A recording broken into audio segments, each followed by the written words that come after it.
Humiliated before everyone, she fled. But 9 years later, she returned with a shocking secret. Natalie Brooks was the kind of student who slipped through the halls like a shadow. She was present, yes, always punctual, always seated near the front in every lecture hall at Westwood University. But rarely did anyone know her name. Her notebooks were filled with immaculate lines of notes, her grades were flawless, and her attendance unbroken. But none of that ever made her feel seen. The world around her moved like a blur, and she moved through it with practiced invisibility. The moment everything changed came during her final semester. It was a crisp afternoon in early spring, the kind of day when cherry blossoms drifted like soft rain across the quad, and the air buzzed with the early hints of graduation anticipation. Natalie had been invited to participate in a seminar for the Senior Capstone Series, an open forum where students presented their research projects in front of faculty, peers, and visiting alumni. For her, it was the culmination of 4 years of tireless effort, a project on artificial intelligence and emotional modeling in education, something she believed could change the way students interacted with academic systems. But someone else had a different plan. The auditorium was packed. Natalie had just stepped up to the podium, her voice a little shaky but determined. Behind her, her carefully prepared slides flickered to life. The room was quiet, attentive, respectful, or so she thought, until the screen suddenly changed. A vulgar, digitally altered image of Natalie appeared, followed by a caption too cruel to forget. Laughter erupted. Not from everyone, but enough to pierce through her. Some gasped. A professor tried to intervene, scrambling for the projector controls, but the damage was instant. In a matter of seconds, everything she had worked for had become a punchline. Her heart pounded in her chest, her vision blurring as the auditorium's walls seemed to close in around her. The whispers came quickly, the camera phones quicker. Someone recorded the whole thing. It was uploaded, shared, commented on. By nightfall, it was on student forums and group chats across campus. By morning, it had spilled into the open net. Natalie Brooks, the quiet girl no one noticed, had become a meme, her pain packaged for entertainment. She didn't return to her dorm that night. Instead, she called a cab, went to the nearest train station, and left the city without a single goodbye. Her roommate found her room empty the next day, books gone, drawers bare, only a single post-it left on the desk. "I'm sorry. I can't do this anymore." The university issued a brief statement condemning the prank. A committee promised to investigate, but within weeks, the buzz had died down. Another scandal replaced hers. Another name became the focus, and Natalie faded from memory like a chapter quietly torn from a book. Years passed. The students who had laughed graduated. The professors who had looked away retired. Campus life moved forward, and Natalie Brooks became little more than a cautionary tale, whispered occasionally in conversations that ended in awkward silence. No one expected her to return.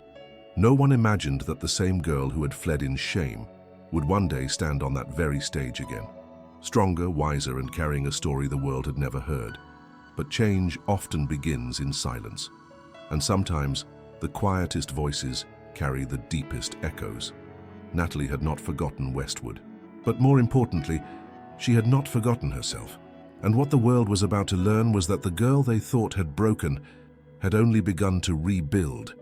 9 years had passed since Natalie Brooks vanished without explanation, leaving behind an empty dorm room and a silence that few dared to question. In the beginning, some speculated she had transferred to another university. Others assumed she had suffered a breakdown and returned home, but no official story was ever confirmed. With time, the questions dwindled, and the campus allowed itself to forget. New students came, old ones graduated, professors changed, and the once scandalous prank faded into a blur of half-remembered gossip. Beyond the walls of Westwood University, however, Natalie's life had taken a very different shape. What few on campus knew was that the girl who had left in humiliation did not vanish into obscurity. Instead, she began piecing together the fragments of herself in quiet, deliberate steps. Therapy sessions in the early years had taught her to untangle the knots of shame that suffocated her. Long nights in anonymous libraries gave her the chance to relearn who she was, not as the victim of a cruel prank, but as a mind capable of innovation and resilience. Her ideas about artificial intelligence once dismissed or overshadowed, did not die when she left Westwood. She carried them, refined them, and poured herself into their development with a persistence that grew from her pain. In time, those concepts blossomed into the foundation of a startup, an initiative dedicated to integrating technology into emotional well-being and student support systems. What began as sketches on napkins and code typed on borrowed laptops slowly transformed into a company with offices, employees, investors, and eventually international recognition. The name Brooks Mind became synonymous with digital empathy. Universities adopted her software to monitor patterns of student stress, helping prevent crises before they unfolded. Corporations used her programs to address mental health in the workplace. Students who once felt invisible found in her technology an unexpected ally, a system that noticed when they were sinking and offered a lifeline. The quiet girl once mocked for being forgettable became the face of resilience in the tech world. Her company was not just successful, it was revolutionary. And when she published her first book, Silent Strength: How Pain Can Teach Us to Build, it reached bestseller lists within weeks. That was the woman Westwood University decided to invite. It was early autumn when the announcement was made. The university was preparing for its annual Alumni Week, an event designed to celebrate the successes of former students and showcase the legacy of Westwood's education. Professors submitted names of alumni who had achieved prominence. The administration reviewed the list, and invitations were sent out. This year, however, one name stood out with unmistakable weight: Natalie Brooks. The decision had not been casual. Some administrators hesitated, aware of the scandal from 9 years earlier, but the momentum behind her success made it impossible to ignore. She had become an icon, a leader in both technology and mental health advocacy, and her story had already inspired thousands outside the campus walls. To exclude her would be to admit that the university still carried a shadow of its past failure. To include her was to demonstrate growth, to show that even those who once left in pain could return in triumph. And so, the letter was sent. Natalie received the formal invitation at her office on a quiet Tuesday afternoon. Her assistant placed the envelope on her desk, its embossed Westwood seal instantly recognizable. For several minutes, she did not open it. She simply stared at it, her fingers tracing the golden crest. Memories she had buried deep began to rise. An auditorium filled with laughter, a computer screen flashing an image that made her skin crawl, a blur of whispers as she fled. She closed her eyes, steadying her breath. Finally, she broke the seal. The words were elegant, formal, and rehearsed. They praised her accomplishments, highlighted her company's contributions to education, and invited her to deliver the keynote speech at the upcoming alumni celebration. The irony of it was not lost on her. The same institution that had once watched her disappear without lifting a hand was now calling her back as a symbol of pride. She placed the letter on the desk and sat in silence, feeling the clash of anger, disbelief, and something else. An ache she could not yet name. She could have refused. No one would have blamed her. The wounds were old, but they were not erased, and stepping back into that place meant facing not just the memories, but also the people who had been complicit in her pain, whether through action or silence. Yet as she sat there, she realized the invitation carried more than the weight of irony. It carried opportunity. Natalie had built her life on the belief that pain could become purpose. She had said those words on stages around the world, written them into her book, and repeated them to audiences who leaned on her for guidance. To decline this invitation would be to contradict her own message. To accept it, however, would be to walk into the very heart of the story she had been writing all these years. That night she thought of the girl she once was, the Natalie who had walked across campus clutching her books tightly against her chest, hoping no one would notice her, terrified of their laughter. That Natalie had left without saying goodbye. But perhaps this was her chance to return with a voice that could no longer be silenced. The following morning, she drafted her reply. Her acceptance was brief but clear. She would attend, and she would speak. News of her agreement spread faster than the administration had anticipated. By the end of the week, posters began to appear around campus, announcing her as the keynote speaker. A black and white photograph of her accompanied the announcement. Natalie Brooks, alumna, entrepreneur, author. To most of the current students, She was a name they recognized from headlines and online articles. To those who had been there 9 years earlier, however, the name was a sudden reminder of what had been buried. In the dining halls, whispers traveled quickly. "Did you hear who's coming? Is it the same Natalie? I thought she dropped out." Former classmates began exchanging messages, some filled with nervous laughter, others with guilt. Professors who remembered the incident sat in uneasy silence, knowing their own inaction had contributed to her departure. The campus, usually indifferent to the alumni events, began to hum with a tension that no one wanted to name aloud. Natalie Brooks was coming back, and while many anticipated a story of success, few understood the quiet storm that her return would awaken. For behind her confident photograph and celebrated title was a woman who had once been broken on their very stage. Now she was being invited to stand there again, not as a victim, but as a voice. What no one yet knew was how much she had to say. The posters appeared overnight, taped to walls, bulletin boards, and the glass doors of lecture halls.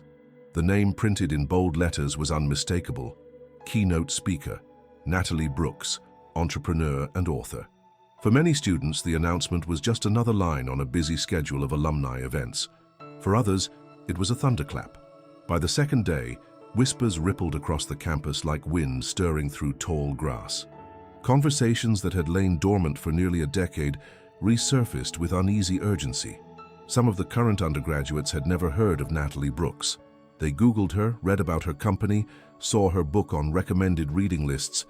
They admired the poised, confident woman in photographs, the one who spoke at conferences, shaking hands with world leaders and academics. They found stories describing her as a pioneer in digital empathy, someone who had transformed pain into progress. To these students, she was a distant figure, an accomplished alumna whose visit was an honor for the university. But to those who had been at Westwood 9 years earlier, her name reopened memories they had quietly buried. Those who had been inside the auditorium during that infamous seminar still remembered the sound of the laughter, the way it had rolled through the room like a wave, cruel and unstoppable. Some remembered joining in, their own laughter ringing in their ears even now. Others remembered sitting frozen, horrified but silent, too afraid to speak up or walk out. They remembered the image projected on the screen, the way Natalie's face had gone pale, the way she had gripped her notes as though holding them would anchor her. And then the memory of her running off stage, disappearing through the side door while the room descended into chaos. Now those same people were older. Many were no longer students, but graduate assistants, alumni, or even faculty members who had returned to campus for careers in academia. And though nearly a decade had passed, the name Natalie Brooks forced them to look back with shame. In faculty lounges, professors exchanged glances, their conversations halting when her name surfaced. Some admitted they had done nothing to help her. Others confessed they had told themselves at the time that it was not their responsibility. A few muttered about the cruelty of youth, but no one could deny the truth. They had all allowed her to vanish without protest. The gossip spread fastest through social media. Group chats that had been dormant for years lit up with messages. Screenshots of the event posters circulated with comments ranging from surprise to guilt. "Is this real?" someone wrote. "She's actually coming back," another replied. Some sent nervous jokes, thinly veiled attempts to cover their discomfort. But others reacted with silence, the weight of their past complicity too heavy to disguise behind words. Among the students, curiosity deepened. Freshmen and sophomores asked upperclassmen if they knew the story. Some heard fragments of the truth, that she had been humiliated during a public presentation, that she had dropped out, that no one saw her again after that day. The details were unclear, blurred by time and rumor, but the shadow of it lingered. The more they learned about her success, the more striking the contrast became. The woman who had been mocked into disappearance was now returning as a celebrated figure. It felt surreal, almost mythic, like a character stepping back into the story that had once rejected her. The university administration had not anticipated the tension. They had expected her presence to be a point of pride, a demonstration of Westwood's legacy. Instead, they found themselves confronted with a complicated past that no glossy alumni event could fully erase. The president's office received a flood of emails, some congratulating the choice, others expressing concern. A few alumni who remembered the prank privately wondered if her speech would mention names, if the shame of that day would be dragged into the light once more. In the library, two former classmates sat together, both of them remembering what they had done 9 years earlier. One of them, Anna, had laughed along with the crowd, not realizing until too late how devastating it had been. The other, Matthew, had said nothing, had lowered his eyes and let the moment pass, telling himself it was none of his business. Now they sat in silence, both consumed by the same question. What would Natalie say when she stood on that stage again? And then there were those who had been directly responsible. The prank itself had not been spontaneous, it had been planned. A few students had tampered with her presentation file, inserting the cruel image. At the time, they had dismissed it as a harmless joke, something that would get a laugh. They had not imagined it would drive her away, let alone follow her across the internet. Some of those students had since graduated and built lives of their own. A few avoided the subject entirely, refusing to acknowledge their part in it. Others carried the weight of regret, like a stone in their chest, waiting to see if she would call them out by name. Among them was Lucas Grant. His name had been attached to the prank more than anyone else's, whispered in student circles even after Natalie disappeared. He had been the one to trigger the projection, laughing as the room erupted. 9 years later, Lucas was no longer the careless student he had been. He was a lawyer now, respected in his field, but the memory of that day still haunted him. When he saw her name on the posters, a chill ran through him. He wondered if she remembered his face, if she carried his name like a scar. The tension on campus built quietly in the days that followed. Every conversation seemed to circle back to her. Professors discussed how they should introduce her. Students speculated about the content of her speech. Some were excited, eager to hear from someone who had transformed her pain into purpose. Others were nervous, uncertain of what her return would bring. And through it all, one truth became undeniable. Natalie Brooks's return was not just an alumni event, it was a reckoning. For some, it was a chance to celebrate her success. For others, it was a reminder of their failure. And for the campus as a whole, it was the beginning of a confrontation with a past they had long chosen to forget.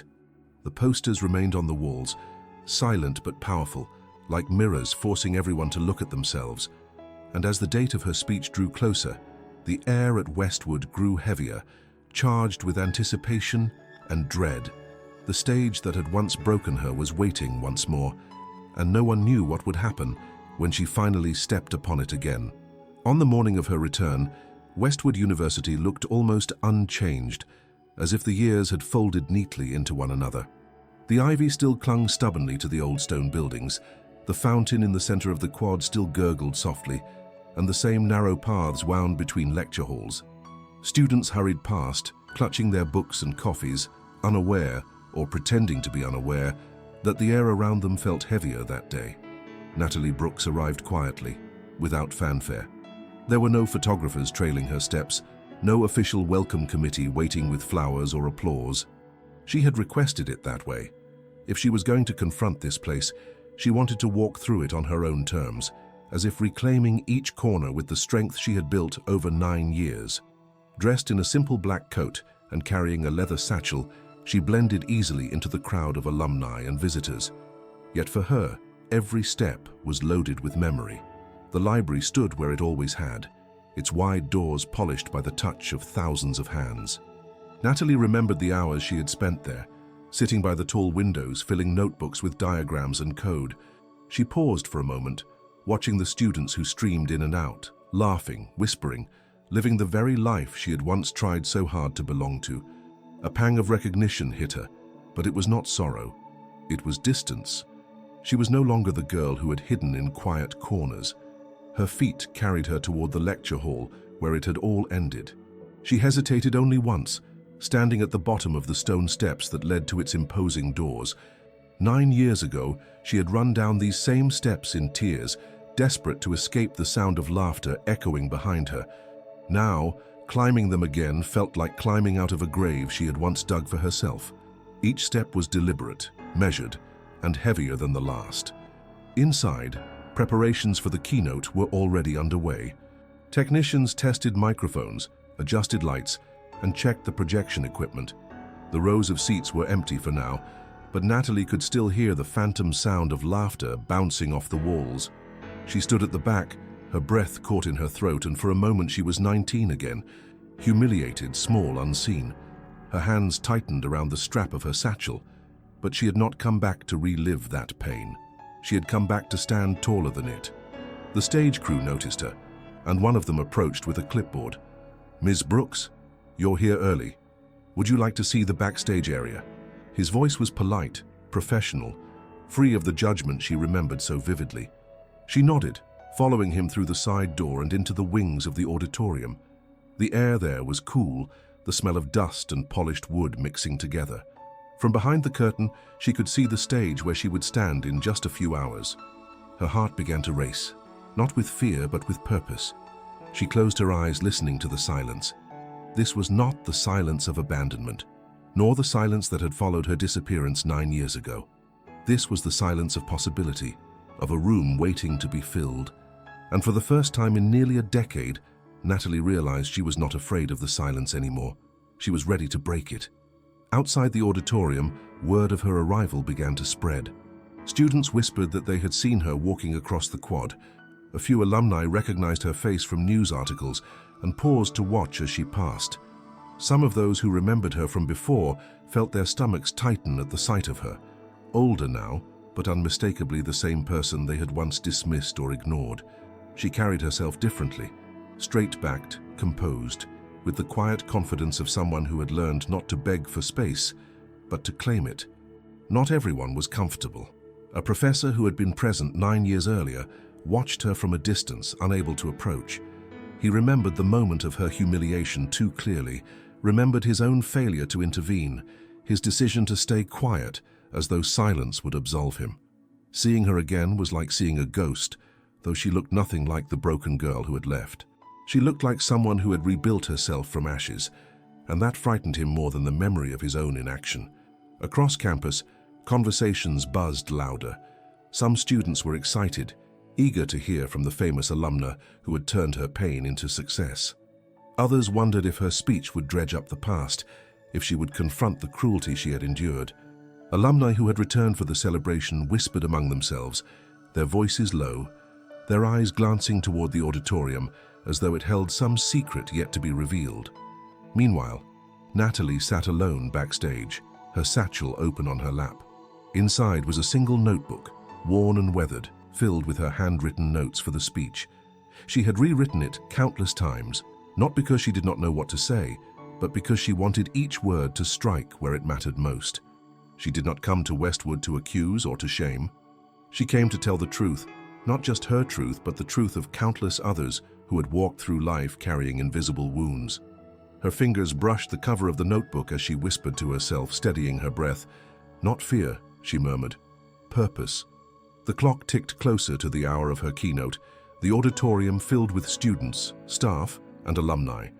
The air buzzed with anticipation, the kind that feels like a storm is about to break. People settled into their seats, some curious, some uneasy, all waiting to see the woman who had once left without a goodbye. Backstage, Natalie rose to her feet. She smoothed the front of her coat, gathered her notes, and walked toward the curtain. The stage manager gave her a nod, signaling that the moment had come. Her pulse quickened, but her steps did not falter. 9 years ago, she had run from this stage in tears. Now she was walking back onto it by choice. As she stood in the wings, only a heartbeat away from stepping into the light, she realized something profound. This was not a return to the past. This was a rewriting of it. She was not here to be the girl they remembered. She was here to show them the woman she had become. The curtain shifted, the stage lights burned bright, and Natalie Brooks took her first step forward. When Natalie stepped onto the stage, a hush swept across the auditorium like a tide receding. Conversations stopped mid-sentence, and the shuffle of papers and the creak of chairs seemed to freeze in time. For a moment, she simply stood there, facing the rows of students, professors, and alumni who filled the very room that had once devoured her. The lights shone down on her with blinding intensity, but this time she did not shrink from them. She let them illuminate her, let them make her the center of attention she had once feared with every breath. The silence stretched long and heavy, yet it did not crush her. It steadied her. She allowed herself to look over the audience. slowly, deliberately, as though memorizing each face. Some looked at her with awe, others with discomfort. A few avoided her gaze entirely, their eyes fixed on the floor. She could sense the weight of expectation pressing down on them all, but she refused to be rushed. The silence itself was her opening, a reclamation of power. Where once the room had erupted in laughter at her expense, now it bowed into reverence, waiting for her to speak. Her hands rested lightly on the wooden podium. She did not shuffle her notes or clear her throat nervously. Instead, she took in a deep breath and let it out slowly, grounding herself in the present. This was not the stage of humiliation anymore. This was her stage now. She leaned slightly forward, the microphone catching even the softness of her voice as she began, not with a bitter recounting of the prank, nor with accusations, but with a memory that few could have expected. "I remember my first day here," she said, her voice calm, steady, and clear enough that even those in the last row felt as though she spoke directly to them. It was late summer, and the air was heavy with heat. I was terrified of being noticed, and terrified of being invisible all at once. I carried my books like shields, walked with my head down, and prayed that no one would see how small I felt. The audience listened intently. Students leaned forward, professors straightened in their chairs. The words were not rehearsed in tone. They felt lived, raw, and layered with the kind of honesty that pierced through the veneer of ceremony. "I was the quiet one," she continued, "the one who answered questions but never joined conversations, the one who smiled politely but rarely stayed long enough for anyone to know my name. I thought that was safety. I thought blending in was a way to survive, and for a time, it worked." She paused, and the silence filled again, heavier now, laden with recognition. There were students in the room who knew exactly what she meant, who felt the same urge to disappear into anonymity. And there were those who realized, perhaps for the first time, how many around them might be carrying that same quiet struggle. Natalie let the pause linger. Then she raised her eyes, her voice sharpening just enough to cut through the stillness. "Until the day it didn't." Her words hung in the air. And though she did not describe the prank explicitly, every person who remembered it felt the impact. She did not need to show them the cruelty again. The silence told them everything. The moment that had once shattered her now returned as an echo, transformed into strength. "But I'm not here to relive that day," she said, softening her tone. "I'm not here to shame anyone or to reopen wounds. I'm here because silence has power. Silence can be the weapon of cruelty, but it can also be the beginning of healing. For 9 years I carried silence with me, and in that silence I built something I never thought possible." Her hand brushed the edge of the podium, her fingers steady. She looked over the audience and her voice dropped just slightly, as though inviting them into something intimate. "I left this university without saying goodbye. I disappeared because I thought that was the only way to survive. But I was wrong. What I've learned is that leaving doesn't end your story, it just pauses it. And sometimes you have to leave in order to return stronger, ready to rewrite the ending." The room was utterly still. Not a cough, not a shuffle of feet, not even the rustle of paper broke the quiet. It was the kind of silence that comes not from indifference, but from complete attention. For many in the audience, the speech had already done what they had not expected. It pulled them inward, made them confront themselves. Natalie could see it in their faces. Some were wide-eyed, hanging on every word. Others shifted uneasily, their expressions shadowed with guilt.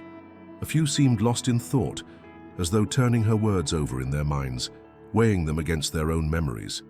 And then, in the middle rows, she caught sight of someone, an older man now, but one she recognized instantly. His hair was thinner, his suit sharper, but his eyes gave him away. Lucas Grant, the one who had triggered the prank. He did not look away when their eyes met. He held her gaze for a fraction of a second too long, his expression unreadable, caught somewhere between regret and defiance. She did not let her words falter, but she felt the old scar sting faintly beneath her ribs. She turned back to the audience as a whole. "I begin with memory because that's how we connect. We all carry them, good, bad, and everything in between. But memory doesn't have to be a cage. It can be a key. What you choose to do with your memories determines who you become." Her words carried the weight of lived truth, not just rhetoric. She was not speaking at them, but with them, drawing them into her journey.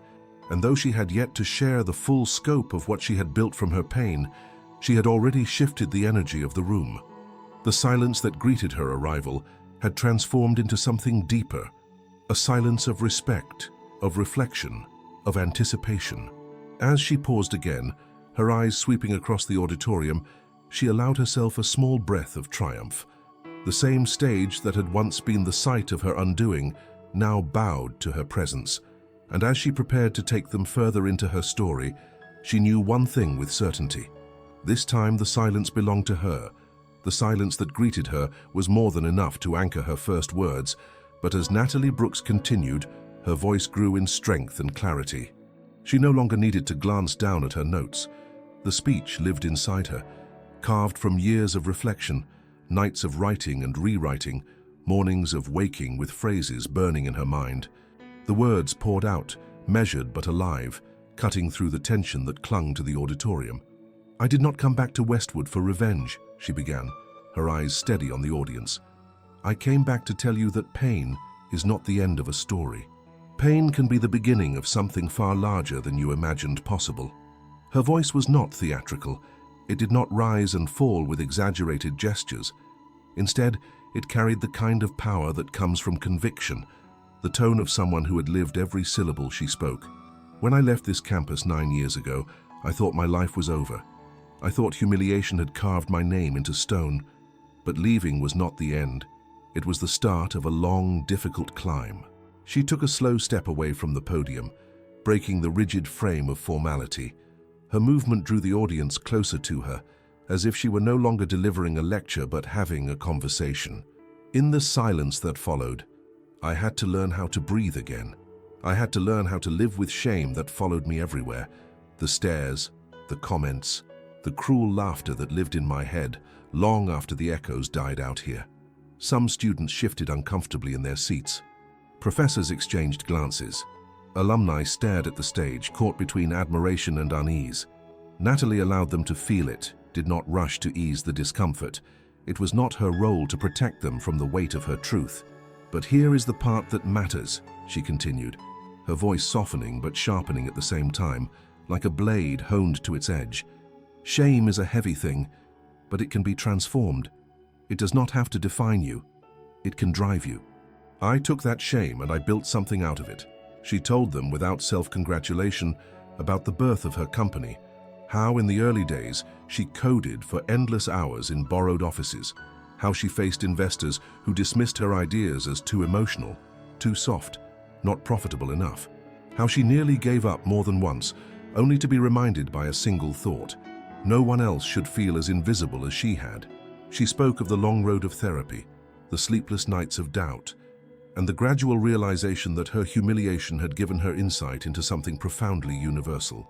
"What I built was not just a company," she said, her eyes scanning the hall. "It was a promise that no student, no employee, no human being should ever feel that they are unseen when they are breaking inside. We cannot erase the cruelty that sometimes happens in moments of thoughtlessness, but we can build systems that notice the silence before it swallows someone whole." The room was utterly still. Natalie's words were not abstract. They hit with precision, forcing every listener to imagine themselves in her place, or to remember the times when they too had been silent while someone else suffered. "I stand here not because I overcame humiliation," she said firmly. "I stand here because I decided to let humiliation fuel me, rather than define me. I took the cruelty I experienced in this very auditorium and turned it into an engine that now helps thousands of students across the country. I want you to understand something. Words have power. Laughter has power. Silence has power. Each one of us chooses whether that power destroys or rebuilds." The atmosphere shifted. A heaviness gave way to something more electric, an undercurrent of recognition that buzzed through the hall. Natalie felt it, but she did not allow the momentum to turn into applause. Not yet. She wanted them to sit with the truth before offering release. Her voice softened again, carrying something almost intimate. "I am not here to accuse anyone. I am not here to stand above anyone. I am here to tell you that healing is possible, but healing cannot begin until we face what we once ignored. The hardest thing I learned was that I could not go back and stop what happened. but I could choose what to do with it. And that choice, that one choice, changed everything. She let the words hang in the air. Students in the front row had tears brimming in their eyes. A professor sat rigid, his hands clenched together as though holding back words he wanted to speak. Alumni shifted uncomfortably, their expressions conflicted, some glancing toward others as if seeking confirmation that they too were feeling the same weight. Natalie straightened, her voice once more ringing with clarity. I am not asking you to remember me as the girl who disappeared. I am not asking for apologies or sympathy. I am asking you to remember the responsibility you carry when you speak, when you laugh, when you choose to act, or to remain silent. Because what you choose today might follow someone for the rest of their life. And then, with deliberate calm, she spoke the line that split the silence in two. I'm not here to reopen wounds. I'm here to help us all heal. The impact was immediate. The silence did not break into applause yet. It deepened like the breath held before a storm. Her words hung in the room, demanding to be absorbed, impossible to ignore. For those who had laughed at her all those years ago, the weight of her grace was heavier than any accusation could have been. For those who had not known her story until this moment, her strength struck like revelation. Natalie stood tall, letting the silence speak for her. No longer the girl who had once fled, but the woman who had returned with purpose. And in that moment, the room belonged to her entirely. Natalie's words still lingered in the air, like smoke refusing to clear, when her gaze swept over the crowd once more. She had spoken not of blame, but of healing, yet her message struck differently for every person listening. Each face carried a story, and as she looked out from the stage, she could almost see the weight of her words settling into them, pressing against old memories they had not expected to confront today. Near the center of the hall, her former roommate sat frozen, hands clasped tightly in her lap. She had not been directly involved in the prank 9 years earlier, but she had known the aftermath. She had come back to their dorm room late that evening to find Natalie gone. Her belongings vanished, the room stripped bare of everything personal. At the time, she had assumed Natalie needed space, that she would return after a few days, but she never did. And the roommate had done nothing, no call, no letter, not even a message asking if she was safe. For years, that silence gnawed at her, and now, hearing Natalie speak of the power of silence, it felt like a wound reopening. She blinked rapidly, fighting back tears. Not far from her, a professor leaned forward in his chair, his chin resting on his clasped hands. He had been on the panel during that infamous seminar. He remembered vividly the chaos of that day, the image flashing across the projector, the eruption of laughter. He had felt shock, yes, and anger at the cruelty, but he had also chosen stillness. He had told himself that stepping in was not his responsibility, that the situation was out of his hands. Later, he had gone home and convinced himself he had been powerless. But as Natalie spoke now about choices, the choice to act, the choice to remain silent, he felt a sharp sting of recognition. He had chosen inaction, and that choice had consequences that no apology could erase. In the back rows, a small group of alumni whispered among themselves. They had been part of the student body when the incident happened, and though they had not been the ones responsible, they had joined in the laughter. Their voices had been among the many that turned humiliation into a spectacle. Now they shifted uncomfortably, unable to meet each other's eyes.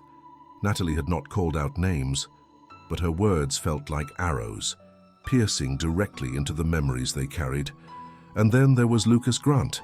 He sat several rows back, but his presence weighed heavier than anyone else's in the room. Time had changed him. His jawline was sharper, his suit tailored, his demeanor one of a man used to command. Yet none of that armor could hide the way his shoulders stiffened with every sentence Natalie spoke. He was the one who had orchestrated the prank. The image that had destroyed her presentation, the laughter that had set the tone for her shame, it had all begun with him. Back then, he had thought it was funny, a harmless joke that would embarrass her for a moment and be forgotten. But it had not been forgotten. It had driven her away, changed the trajectory of her life. And now here she stood, transformed, speaking words that reached into the darkest corners of his conscience. For the first time in years, Lucas felt the full weight of what he had done. He had thought of it occasionally, late at night, when the memory slipped past the defenses of his busy career. But seeing her now, standing strong on the very stage where he had broken her, the shame hit him with unrelenting force. Her refusal to name names only made it worse. She was not out for revenge. She was offering grace, and that grace was heavier than condemnation. The students who filled the rest of the hall reacted differently. Many of them had no direct memory of the incident. They had only heard fragments of the story since the announcement of her speech. But as they watched the reactions of those who did remember, as they absorbed the raw truth in her voice, they realized they were witnessing something far more than an alumni lecture. This was not a celebration. This was a reckoning, and it was unfolding before their eyes in a way they would never forget. Natalie could see it all. She did not single anyone out, but she allowed her eyes to linger just long enough to let them know she saw them: the roommate, the professor, the alumni, and yes, even Lucas. She gave them no condemnation, no direct address. Only the weight of her truth, spoken into the air for all to share. Her voice softened as she closed the section of her speech, shifting from the piercing honesty of her confession into something more universal. "Every person in this room has been both the speaker and the listener," she said. "At some point, each of you has spoken words that lifted or destroyed.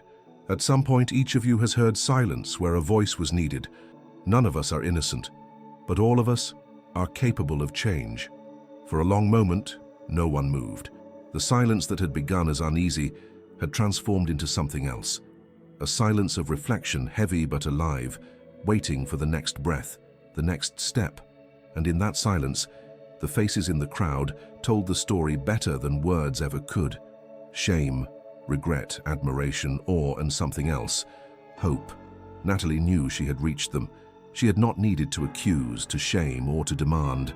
By telling her story, by reclaiming her stage, she had forced them all to see themselves. And for the first time in nearly a decade, she felt not like the girl who had been broken, but like the woman who had returned to teach them how to heal. The stillness that filled the auditorium after Natalie's last words seemed to vibrate with a kind of fragile intensity. No one dared to break it. It was not the silence of boredom or indifference, but of something much deeper, an internal reckoning that spread like invisible currents across every row. People were no longer listening with their ears. They were feeling with the weight of their own memories, regrets, and realizations. It began quietly. In the third row, a student brushed a tear away before anyone could notice, her hands trembling as she remembered her own private battles with invisibility. Nearby, another student reached out and took her friend's hand, the small gesture speaking louder than words. In the back, a group of alumni who had once laughed now shifted in their seats, the shame of their past actions burning in their faces. They had expected perhaps a triumphant speech, polished and distant, but instead they were handed a mirror, and the reflection they saw was uncomfortable. One by one, emotions cracked through the surface. A professor near the front dabbed his eyes with a handkerchief, no longer able to mask the guilt that had festered in him for years. He had watched her humiliation unfold and had stayed silent, justifying his inaction with cowardly logic. Now, hearing her speak of silence as both destruction and healing, he realized how complicit he had been in her pain. His apology would never erase his failure, but the weight of acknowledgement pressed heavy on his chest. For the students who did not know the full story, the speech awakened a different kind of reckoning. They had come expecting to hear from a successful entrepreneur, someone who might share advice on technology, business, or innovation. Instead, they found themselves confronted with questions about their own lives, how they treated their peers, how they used their words, how they chose to stay silent when someone else was hurting. For many of them, Natalie's speech was not just a story about the past, but a challenge for the present. And then came the moment that none had anticipated. When the university president stood up, the air shifted again. He walked toward the stage slowly, his expression solemn, his hands clasped in front of him. He was not the same man who had been in charge 9 years ago, but he carried the institution's weight on his shoulders, and he knew the silence from that time had never been addressed. Taking the microphone, he faced the audience with a voice heavy with sincerity. On behalf of Westwood University, he said, "I want to offer a public apology, not just to Ms. Brooks, but to every student who has ever been failed by our silence. What happened here nearly a decade ago was not just a prank or a mistake. It was cruelty, and we did not act as we should have. We allowed one of our own to walk away in pain, without protection, without acknowledgement. That failure belongs to all of us. And today, Hearing her speak, I am reminded that silence cannot be our legacy. We must do better. The room held its breath. Professors bowed their heads. Alumni shifted uncomfortably, some closing their eyes, others staring at the stage with faces taut with emotion. Students watched in awe, realizing they were witnessing something rare, an institution admitting fault in the presence of the one it had wronged. Natalie listened without interruption, her face calm, her hands folded on the podium. She had not asked for an apology, but the words mattered, not for her alone, but for everyone who had once felt abandoned by the silence of those in power. When the president stepped aside, the audience was suspended in a moment of uncertainty, unsure how to respond. And then it happened. From the very back row, a single student rose to their feet. They did not cheer, did not shout. They simply stood in silence, their posture tall and resolute. The gesture was small, yet it radiated through the hall like the first ripple in still water. Another student stood, then another, and another. Soon whole rows were on their feet, rising not in noisy applause, but in a quiet acknowledgement more powerful than sound. The silence transformed into unity, into reverence. Some had tears streaming down their cheeks, others stared straight ahead, their jaws tight with the force of their emotions. It was not celebration, and it was not performance. It was recognition, a collective moment of honoring both the pain Natalie had endured and the strength she had brought back to them. Natalie let the moment unfold without breaking it. She did not wave, did not bow, did not let her composure falter. She simply stood at the podium, her gaze sweeping over the standing crowd. For the first time, the silence in this auditorium did not belong to shame. It belonged to healing. When the applause finally came, it was not explosive but steady, a rhythm that carried a weight of sincerity. The sound rose gradually, not like thunder, but like rain, steady and cleansing. People clapped not just for her success, but for the truth she had laid bare, for the grace she had given, for the chance she had offered them all to confront what they had once ignored. It was the kind of applause that meant more than any award or accolade. It was an acknowledgement that what had once been broken could, with enough courage, be rebuilt. And in that ripple of emotions, the campus began to change. The morning after the keynote, Westwood's campus felt different. Students crossed the quad in slower steps. Conversations hung in softer tones, and professors carried an unusual stillness into their lectures. The echoes of Natalie's speech had not faded with the applause. They lingered in every corner, woven into the atmosphere like a presence that refused to leave.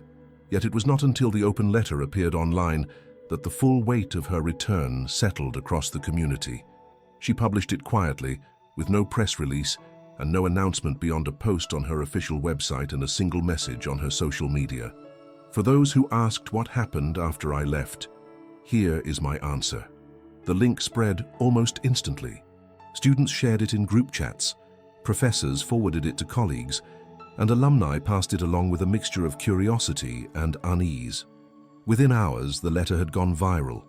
It was not written like a speech or an article.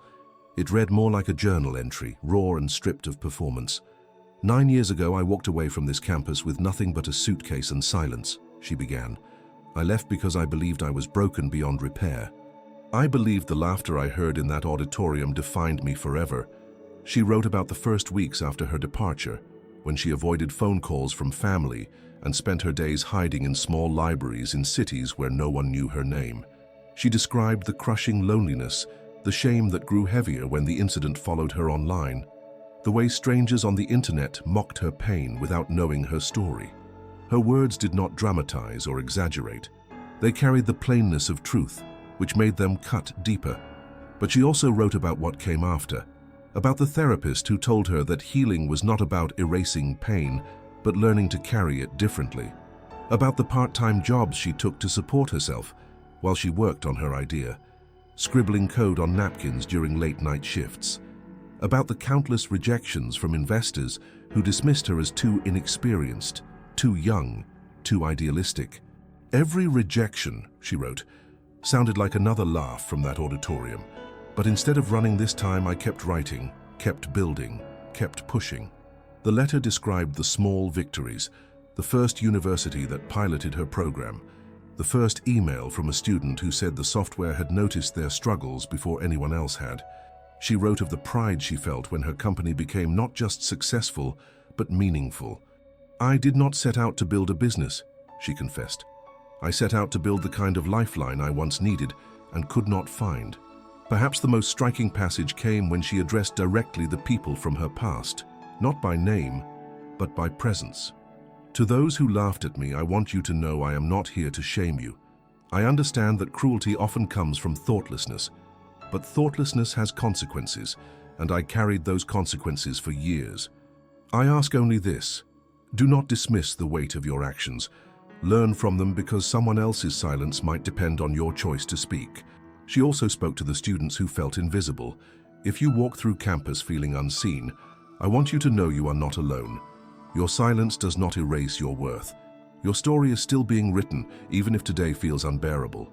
I am proof that tomorrow can hold something different, something better." The letter ended not with triumph, but with vulnerability. "I do not write this as someone who has conquered pain.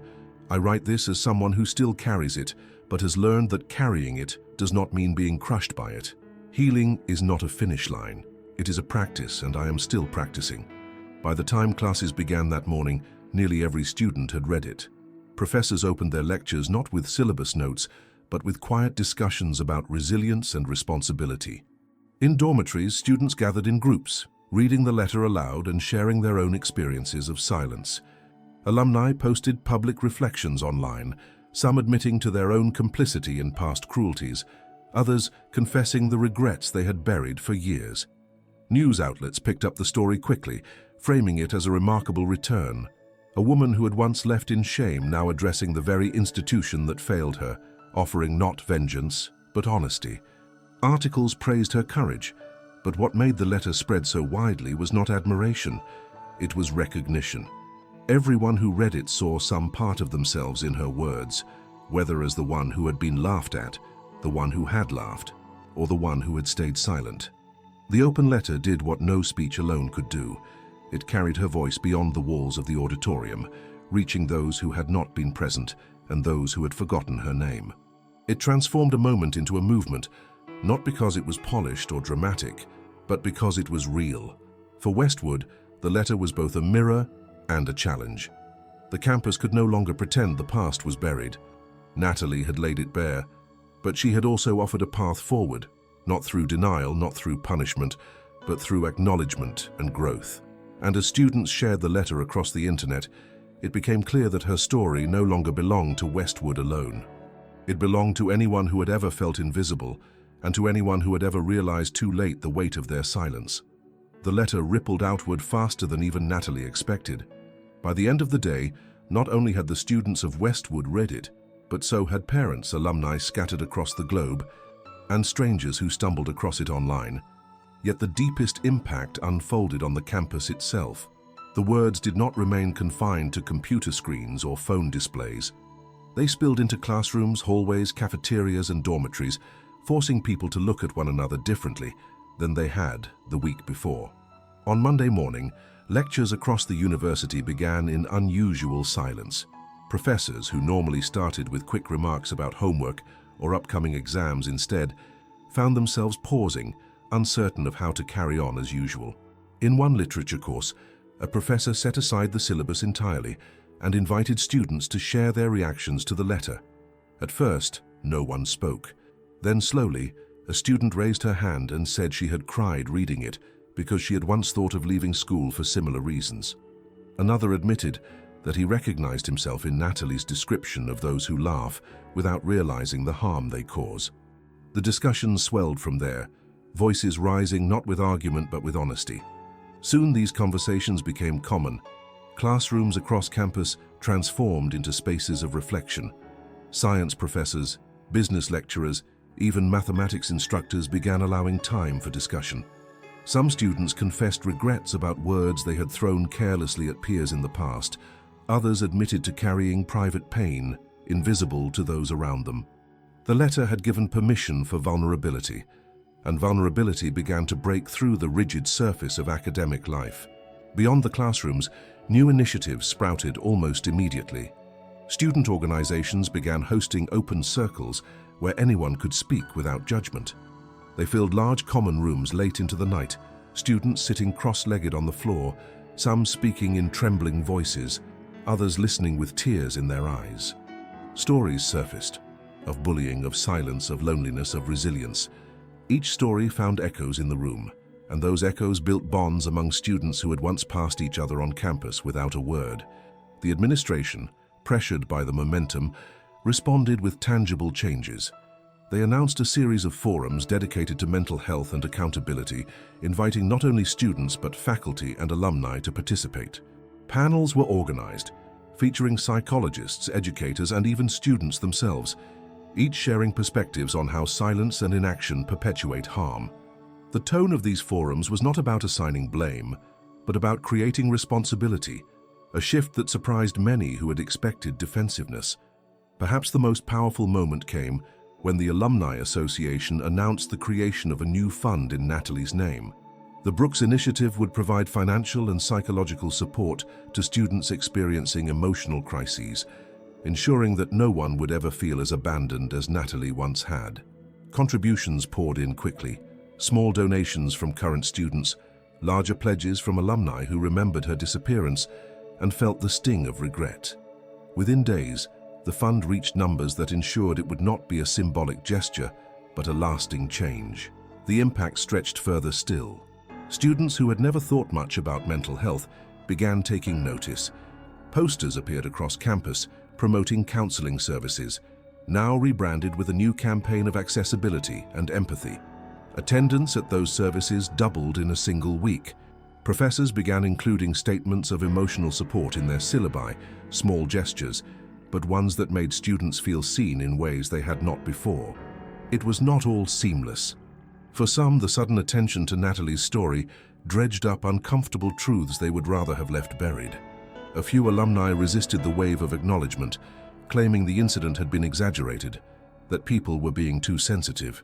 But their voices were few and quickly overshadowed by the growing chorus of those who recognized the necessity of change. The campus atmosphere itself seemed to shift, as though the weight of unspoken history had finally been named, allowing air to flow freely again. Natalie observed all of this from a quiet distance. She attended a few forums discreetly, sitting in the back and listening rather than leading. She saw students stand up and speak with courage, watched professors admit publicly to their own regrets, heard administrators outline new commitments with a tone of accountability rather than ceremony. Each moment confirmed to her that the letter had done what the speech alone could not. It had opened a door that others were now willing to walk through. The conversations spread far beyond Westwood as well. Articles appeared in national newspapers praising the campus for confronting its past. Other universities began citing Westwood as an example, launching their own initiatives for student support. Natalie's story became a reference point in broader discussions about the intersection of technology, mental health, and education. The movement that began with silence was now shaping institutions across the country. What was most striking, however, was how personal the change felt. Students who had never spoken to one another before were now sitting together, listening to each other's stories. Professors who had once stood behind podiums in authority were sitting in circles as equals, admitting their failures alongside their students. For the first time in years, the campus felt not just like a place of academic pursuit, but a community actively grappling with the responsibility of care. Natalie had returned to Westwood expecting to speak once, perhaps to close a chapter of her life. She had not expected that her presence would ignite a transformation larger than herself. But as she walked across the quad in the days that followed, hearing the quiet hum of conversations around her, seeing the posters for new initiatives, she realized something profound. Her story had become a catalyst, but the healing now belonged to everyone. And so what had begun as a single keynote address grew into a campus-wide shift, a change not born from policy or authority, but from the courage to finally speak, where once there had only been silence. The wave of conversations and initiatives that followed Natalie's speech created a new atmosphere on campus, but not everyone could rest in the comfort of collective change. For some, her return carried a more personal weight, one that could not be eased by group discussions or institutional reforms. For one man, it had become unbearable to remain silent any longer. His name was Lucas Grant. Lucas had built a reputation for himself far from Westwood. He had gone on to law school, graduated with honors, and built a career as a sharp and successful attorney. Colleagues described him as confident, persuasive, the kind of man who never lost his composure. But beneath the polish of his achievements, there was a corner of his past that never stopped whispering. He could silence it most days, drowning it out with work and distractions. But when he saw Natalie standing on that stage again, his walls crumbled. Her eyes had passed over him briefly, steady but unflinching, and that single glance had unsettled him more than any courtroom defeat ever could. In the days that followed, Lucas could not stop replaying the moment. He remembered the laughter, the chaos of that day, the twisted satisfaction he had felt when the prank succeeded. He had told himself back then that it was just a joke, that no real harm had been done. But as the years stretched on and Natalie's disappearance became permanent, the justification rotted inside him. When he learned of her success, part of him admired her, but another part sank deeper into guilt. Seeing her again brought it all to the surface, raw and undeniable. It took him 2 days to gather the courage, but finally, Lucas requested a private meeting. Through the university's administration, he sent a message that was short and direct. "I owe her words I should have spoken years ago. Please ask if she will see me." Natalie received the request one evening while she was reviewing messages on her laptop. She stared at the name on the screen for a long time, her chest tightening. She had anticipated seeing old classmates, professors, even those who had laughed at her. But she had not expected Lucas to reach out directly. For several minutes she considered declining. After all, she owed him nothing. She had rebuilt her life without his apology. And yet, as she sat there, she realized this moment was not just for him. It was for herself, too. It was the chance to face the ghost of the boy who had once humiliated her, and see him not as the towering figure of her pain, but as another human being. She agreed. The meeting took place in a quiet office the university reserved for alumni. When Natalie entered the room, Lucas was already there, sitting stiffly at a small table. He rose when she walked in, his suit perfectly pressed, his hair neat, but his eyes betrayed him. They were tired, filled with something heavy and unsettled. "Natalie," he said, his voice catching slightly before he steadied it. She gave a small nod, neither warm nor cold, and took her seat across from him. The silence between them stretched, not hostile, but weighted. For once, Lucas, the man known for his eloquence, could not find words easily. Finally, he exhaled and spoke. "I need to say this, and I know it's late, years too late, but I am sorry. I thought it was funny back then. I thought it was harmless. I didn't see the damage, or maybe I refused to see it. But when you left and when I realized you never came back, I understood what I had done. And watching you on that stage the other night, I realized I couldn't keep carrying this without telling you face to face." Natalie listened, her expression unreadable. She had wondered how she might feel in this moment, whether anger would rise, whether old humiliation would overwhelm her. Instead, she felt calm, almost detached, as though the girl who had once cried because of him was far away, watching from a distance. "I don't expect forgiveness," Lucas continued. "I just need you to know that I regret it. I regret every second of it, and I regret that it took me this long to say so."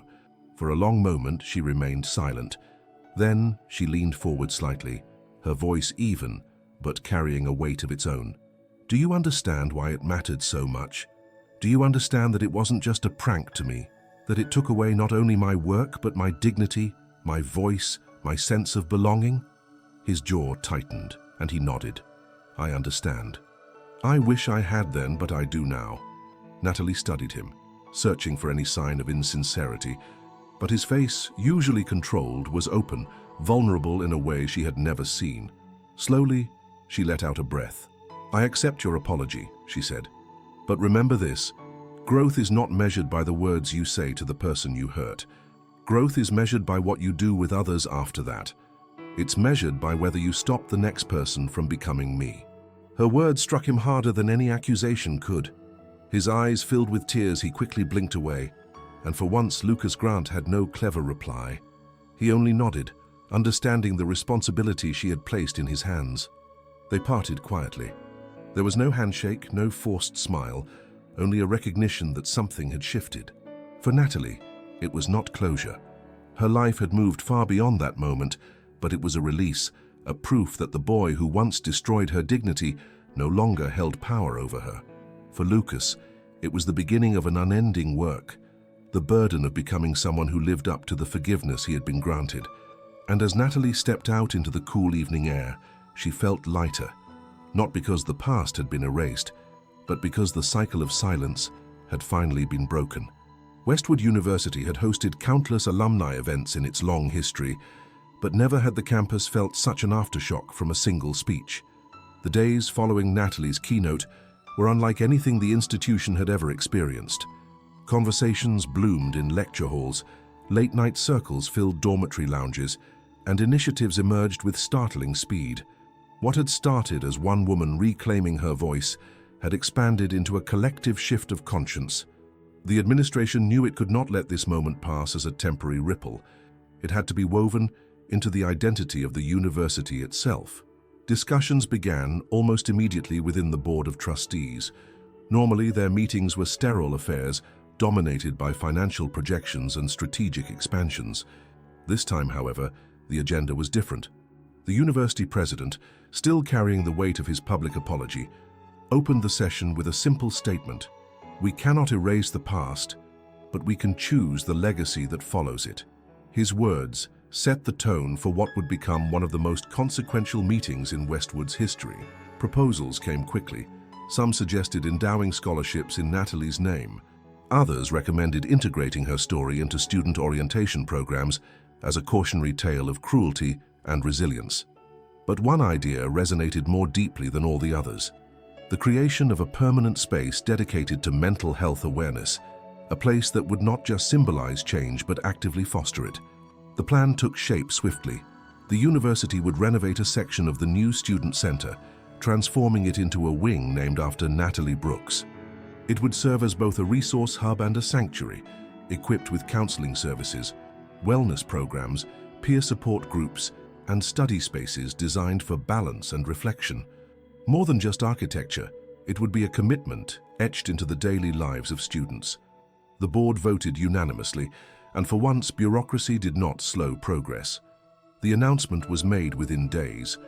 When the news reached the campus, the reaction was immediate. Students who had been touched by Natalie's words erupted in applause at the idea. Faculty welcomed it as a long overdue acknowledgement of responsibility. Alumni who had carried guilt for years wrote letters of support, many enclosing donations. The Brooks Wing, as it came to be called, was no longer just a building project. It was a promise of transformation. Natalie herself learned of the decision not through the board, but from a student who approached her nervously outside the library. "They're naming it after you," the student said, her voice trembling with excitement. For a moment, Natalie was speechless. She had not asked for honors, had not expected monuments. All she had wanted was honesty, acknowledgement, and the chance to spark healing. The thought that her name would now live on the campus, not as a symbol of humiliation, but as a beacon of strength, was almost too much to absorb. The day of the official announcement drew a crowd larger than expected. Students, faculty, and alumni gathered in the quad as the university president stood before a podium. Behind him, banners displayed the words, "The Brooks Wing, a space for healing and growth." His speech was short, his voice steadier than it had been at the keynote, but still weighted with sincerity. "This wing will remind us daily of our responsibility to one another. It will remind us that silence can wound, but also that action can heal. We dedicate it to Natalie Brooks, not as a monument to the past, but as a commitment to the future."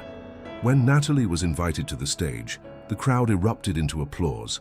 This time, there was no silence of shame, no hesitation. The applause was genuine, celebratory, and warm. Standing there, Natalie felt the weight of history shift. The same campus that had once watched her leave in humiliation was now honoring her not out of pity, but out of respect.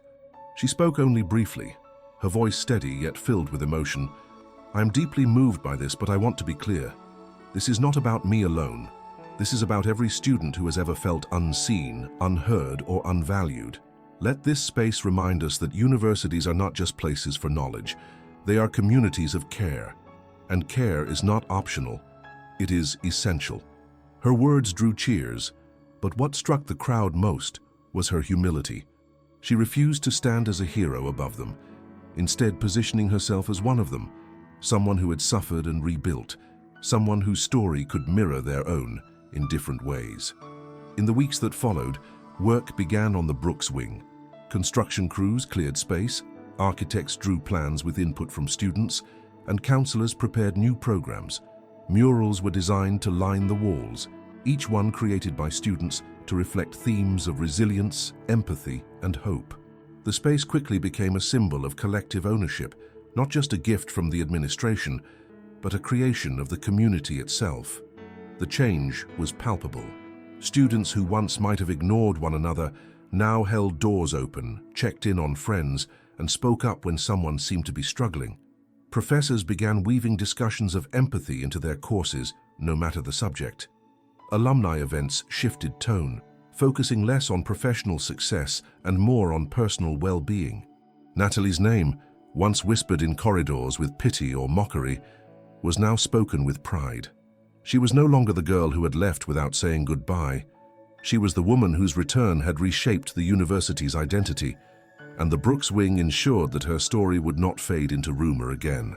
For Natalie, the most powerful moment came late one evening when she walked past the construction site. The building was still incomplete, scaffolding covering the walls, but a temporary sign already bore her name. She stood there for a long time, the cool night air brushing her face, reflecting on how far she had come. This campus had once driven her away. Now it was carving her legacy into its foundation, and as she turned to leave, she realized something profound. She had not just returned to reclaim her voice. She had returned to give others the chance to find theirs.